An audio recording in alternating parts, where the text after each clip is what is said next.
அருணாச்சல பிரதேசத்தில் உள்ள மேலும் 30 இடங்களுக்கு புதிய பெயரை சூட்டியிருக்கிறது சீனா. முழு விவரங்களை செய்தியாளர் ரமேஷிடம் கேட்கலாம். ரமேஷ், வணக்கம். ரமேஷ், என்னென்ன இடங்கள் ரமேஷ்?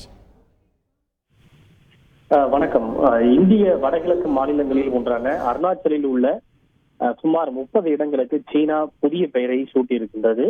நமக்கெல்லாம் நன்கு தெரியும், இந்தியாவின் வடகிழக்கு மாநிலங்களில் ஒன்றாக இருக்கக்கூடிய அருணாச்சலை சீனா தொடர்ந்து தமக்குரிய பகுதியாக உரிமை கொண்டாடி வருகிறது. அதிலும் குறிப்பாக அருணாச்சலில் இருக்கக்கூடிய கிழக்கு பகுதியை தங்களுடைய ஆளுகைக்கு உட்பட்ட திபெத்தின் ஒரு அங்கமாகவே சீனா தொடர்ந்து கூறி வருகிறது. அதாவது அங்க கிழக்கு அருணாச்சலில் இருக்கக்கூடிய அந்த பகுதியை ஜங்னன், நம்ம கிழக்கு அருணாச்சல் அப்படின்னு சொல்றோம், ஆனா பெயர் ஜங்னன். இந்த ஜங்னன் பகுதி எங்களுடைய திபெத்திற்கு ஆளுகைக்கு உட்பட்ட ஒரு பகுதி அப்படி என்று சீனா தொடர்ச்சியாக உரிமை கோரினார்.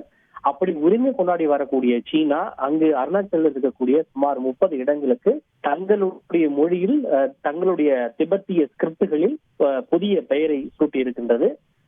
குறிப்பாக 11 குடியிருப்பு மாவட்டங்கள், 12 மலைகள், 4 ஆறுகள், ஒரு ஏரி, ஒரு சிறிய காலி நிலம், இந்த உள்ளிட்ட 30 இடங்களுக்கு புதிய பெயர்களில் சீனா சூட்டி இருப்பது குறிப்பிடத்தக்கது. வழக்கமா எப்போது இந்தியாவை சேர்ந்த பிரதமரோ அல்லது முக்கியமான தலைவர்களோ அருணாச்சல் சென்றாலும் கூட சீனா அதற்கு கண்டனம் தெரிவிப்பதையும் வாடிக்கையாக கொண்டிருக்கிறது. நீங்கள் எங்களுடைய இடத்திற்கு அனுமதி இல்லாமல் எப்படி வரலாம் என்று தொடர்ச்சியாக கண்டனம் தெரிவிப்பதை சீனா வாடிக்கையாக கொண்டிருக்கிறது. தொடர்ந்து அதற்கு பதிலடி கொடுத்து வரும் இந்தியா அருணாச்சல் எப்போதும் எங்களுடைய ஆளுகைக்கு உட்பட்ட பகுதி தான் என்று தொடர்ச்சியாக இந்தியாவும் பதில் கொடுப்பதை வாடிக்கையாக கொண்டிருக்கின்றது. ஏற்கனவே 2017ஆம் ஆண்டு சுமார் 6 அருணாச்சலில் உள்ள 6 இடத்திற்கு சீனா புதிய பெயரை சூட்டியது.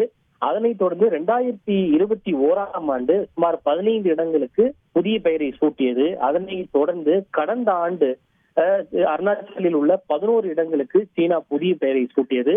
அதனை தொடர்ந்து தற்போது 30 இடங்களுக்கு புதிய பெயரை சீனா சூட்டியிருப்பது ஒரு சலசலப்பை என்பது ஏற்படுத்தி இருக்கின்றது. இது குறித்து இந்தியா இன்னும் அதிகாரப்பூர்வமாக தன்னுடைய கண்டனத்தையோ விளக்கத்தையோ பதிவு செய்யவில்லை.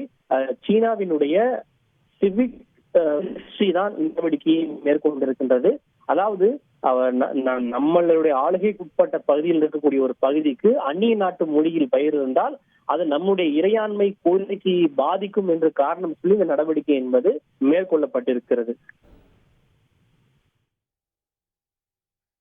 விவரங்களுக்கு நன்றி ரமேஷ். செய்திகளை உடனுக்குடன் தெரிந்து கொள்ள உடனே சப்ஸ்கிரைப் பண்ணுங்க.